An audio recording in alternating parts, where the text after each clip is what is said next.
The Old St. James Hospital is the second oldest hospital in Butte, having opened in 1881 and closed in 1962. Being one of the most haunted locations in Butte, its paranormal history includes disembodied voices and objects being moved on their own. In 1881, 5 Sisters of Charity founded the hospital with the plans of providing medical help to the poor.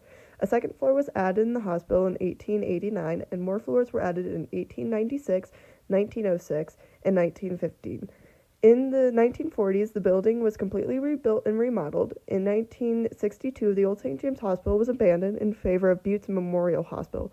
Within the 1980s, the old building became apartments. One famous story of the paranormal activity in the hospital is a singular light coming from a window from an open candle.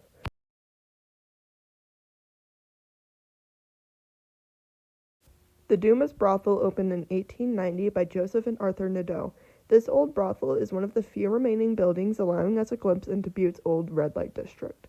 The alley the Dumas was behind, Venus Alley, was a hot spot for crimes, shootings, robberies, murder, and more. From 1950 to 1955, Eleanor Knott was the madam of this brothel. It was said that Eleanor planned to run away from the brothel, but was seemingly killed on the planned night of escape. Her death was ruled to be cardiac arrest. Bonita Ferrin was the next madam after Eleanor's death with her husband John Ferrin. Bonita later died in 1971 of cancer. The next madam was Ruby Garrett. The Dumas later closed permanently in 1982. An employee of the Dumas in 1970 says to have seen a woman with a suitcase walking through the brothel late at night.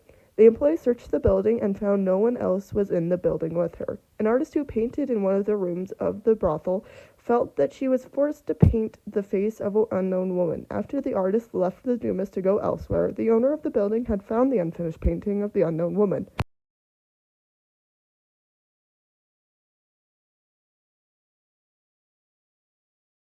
The Cabbage Patch, or Butte's poorest neighborhood, was home to drunks, drug addicts, prostitutes, widows, new immigrants, and violent criminals.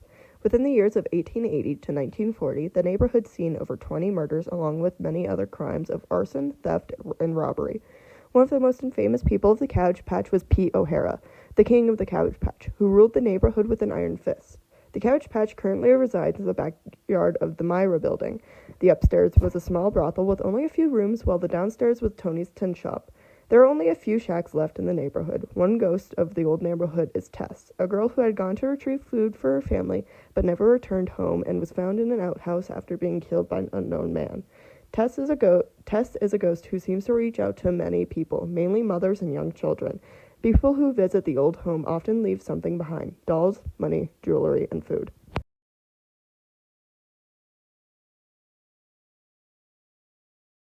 In the 1860s, Russell Penhill built the first house to lay on 235 Toboggan Street. He worked for the Anaconda Mining Company in 1893. 7 people died of tuberculosis. 2 children burned in a house fire of an unknown year. The other residents of the house are unknown until 1970, when Lois Taylor moved in with her family at the age of 4. One story she told was of a time when she was in her late teens. She heard someone walking up the stairs and expected it to be her father. When she looked, she saw a black shadowy figure standing on the stairs. She blinked, and the figure moved to the top step. Isaac Hill, Lois's son, has one story of a ghost as well. One night he woke up in his bed to be met with a man's face 6 inches from his own. He closed his eyes, and when he opened them again, the man was sitting on the top bunk of the bed. He was slender, with a baseball cap and no eyes. The Hill family owned the house until 1995. The house was later torn down in 1998. The neighbor was at his porch holding a gun when he told them if one piece of that house touched his property, he'd shoot them.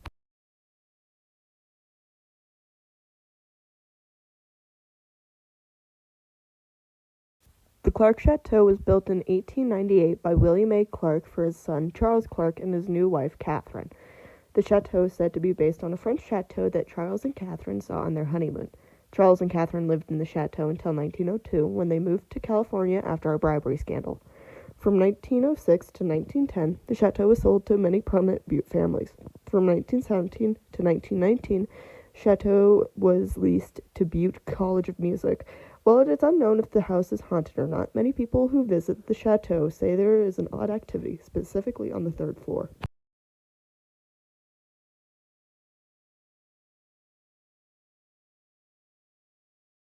In the 1860s, Russell Penhill built the first house to lay on 235 Toboggan Street.